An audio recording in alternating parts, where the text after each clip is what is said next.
Aujourd'hui, je vous parle de vertèbres déplacées. On utilise souvent ce mot, parfois à tort, mais dans certains cas, oui, une vertèbre peut être déplacée et je vous parle de tout ça dans quelques secondes.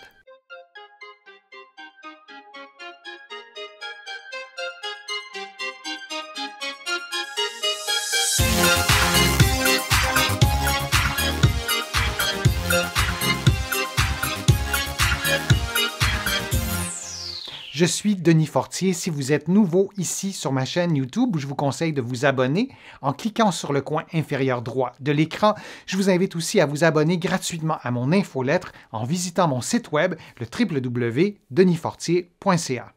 Maintenant, peut-on vraiment se déplacer une vertèbre? Souvent, on utilise à tort l'expression et on consulte un professionnel de la réadaptation, par exemple, qui nous replace la vertèbre. Alors, tout ça, c'est impossible, ça ne se passe pas comme ça. Par contre, il y a un problème avec les vertèbres qu'on appelle le spondylolisthesis qui définit ça, une vertèbre déplacée, ou plutôt une partie de la vertèbre déplacée. Et ce qui se passe, en fait, c'est qu'on a une partie de la vertèbre, donc, qui va se déplacer vers l'avant par rapport à la vertèbre qui est en dessous. Et ce déplacement peut être très léger, qui peut être pratiquement imperceptible à la palpation et peut être plus marqué. Cliniquement, lorsque moi j'évalue un patient qui a un spondylolisthesis assez avancé, assez prononcé, à la palpation du dos, lorsqu'on suit avec notre doigt les vertèbres, on va vraiment sentir qu'il y a un endroit que, oups, la vertèbre, elle est glissée en antérieur. Et cette situation-là peut causer de la douleur, peut causer aussi certains signes neurologiques qui sont graves, mais qui sont rares. Il y en a plusieurs, je vous en donne quelques-uns. Une diminution de sensibilité à certains endroits, par exemple, de la jambe au niveau de la peau. Avoir des problèmes urinaires, des problèmes au niveau des sphincters, des pertes de sensibilité. Là aussi, c'est absolument indispensable de consulter un médecin rapidement. Donc, lorsqu'on a un spondylolisthesis, il faut s'en occuper. Lorsqu'on a de la douleur associée à un spondylolisthesis, elle peut apparaître vraiment graduellement et le spondylolisthesis peut être associé à un processus dégénératif. J'ai donc des patients qui vont observer des douleurs qui apparaissent vraiment progressivement au cours des années et il y a d'autres types de cas où les douleurs vont se manifester beaucoup plus brutalement. Maintenant, les causes du spondylolisthesis, elles sont multiples et elles diffèrent vraiment d'une personne à l'autre. Je vous le disais, il peut apparaître en raison de processus dégénératifs. Il peut aussi apparaître en raison d'une malformation. Alors, je vous remonte ma vertèbre. Ici, vous voyez, il y a le corps vertébral où j'ai mon doigt et au-dessus, il y a un trou qui laisse passer la moelle épinière. Et la superposition des vertèbres forme le canal spinal à travers lequel la moelle épinière peut passer.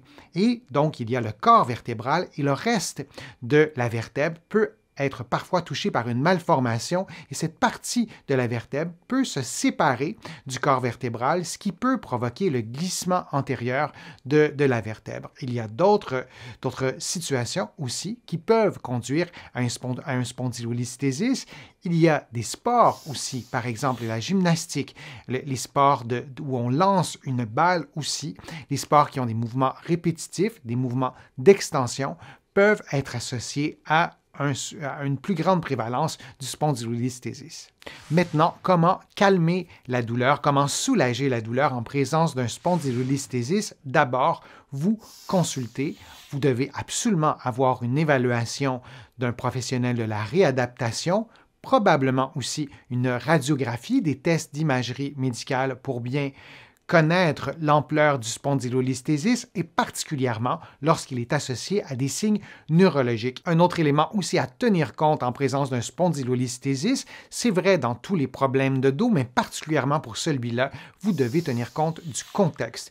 Si vous êtes une personne de 70, 80, 85 ans qui a un spondylolisthesis, peut-être avec d'autres problèmes aussi de la colonne vertébrale, comme une sténose spinale. Je vous ai présenté en fait une vidéo sur ce sujet-là. Eh bien, le traitement sera complètement différent d'un sportif qui joue à un sport, par exemple, où on lance une balle, les sports de lancer, ou si on est en présence d'un adolescent ou une adolescente qui a une scoliose. Alors, il faut tenir compte du contexte. Je vais vous proposer des exercices dans quelques secondes. C'est vraiment bien important d'adapter tout ça au contexte et à votre condition physique. Pour soulager la douleur, vous pouvez bien sûr utiliser des modalités thérapeutiques connues comme le massage, comme l'utilisation de la chaleur ou du froid. Là aussi, je vous ai présenté des vidéos qui vous expliquent comment procéder, comment utiliser ces modalités thérapeutiques et on encourage aussi la pratique d'exercices thérapeutiques, d'avoir un bon programme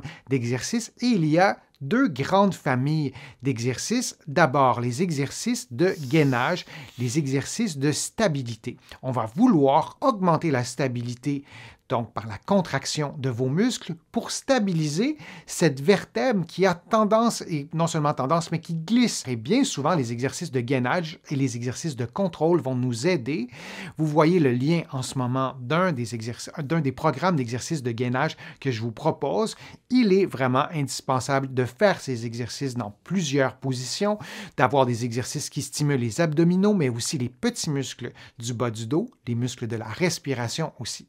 Le deuxième groupe, la deuxième catégorie d'exercices qu'on va souvent proposer, ce sont des exercices en flexion. Il y a différentes écoles de pensée. Il y a des études qui ont été réalisées aussi et qui n'ont pas réussi à démontrer la supériorité d'une catégorie d'exercices à l'autre. Alors la deuxième catégorie, comme je vous le disais, ce sont des exercices en flexion qui ressemblent à des exercices pour les muscles de l'abdomen plus conventionnels. Vous voyez un lien en ce moment aussi pour vous proposer un exercice que vous pourriez faire. Et là aussi, ce qu'on veut, c'est encourager les mouvements de flexion du tronc et on veut encourager la contraction des abdominaux, toujours dans le même esprit de stabiliser cette vertèbre qui n'est pas dans un alignement articulaire optimal. Et une autre catégorie d'exercices qu'on va souvent proposer aussi, ce sont des exercices de santé générale de la région lombaire, maintenir une bonne mobilité, une bonne souplesse, une bonne force musculaire en général. C'est aussi une bonne occasion de prendre soin de votre dos et de mettre toutes les chances de votre côté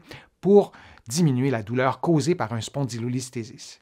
La chirurgie ne devrait être envisagée qu'en dernier recours lorsque les traitements dits conventionnels ont échoué ou ne donnent pas de bons résultats.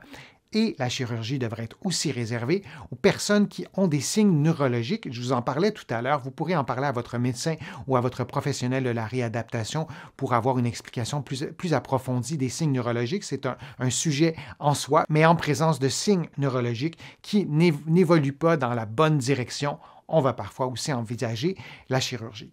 J'espère que mes conseils vous ont été utiles, que les informations étaient claires. Si c'est le cas, je vous invite à cliquer j'aime, à partager ma vidéo et à la commenter. Vous le savez, ça me donne plus de visibilité et ça m'aide à produire de nouveaux contenus.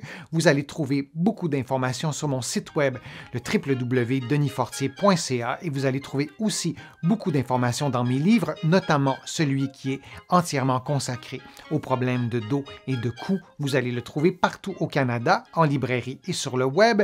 Vous allez aussi le trouver de l'autre côté de l'Atlantique. Je vous mets les liens dans la description de la vidéo. Vous allez pouvoir le trouver en librairie et sur le web. Je suis Denis Fortier. Je vous remercie beaucoup. À bientôt.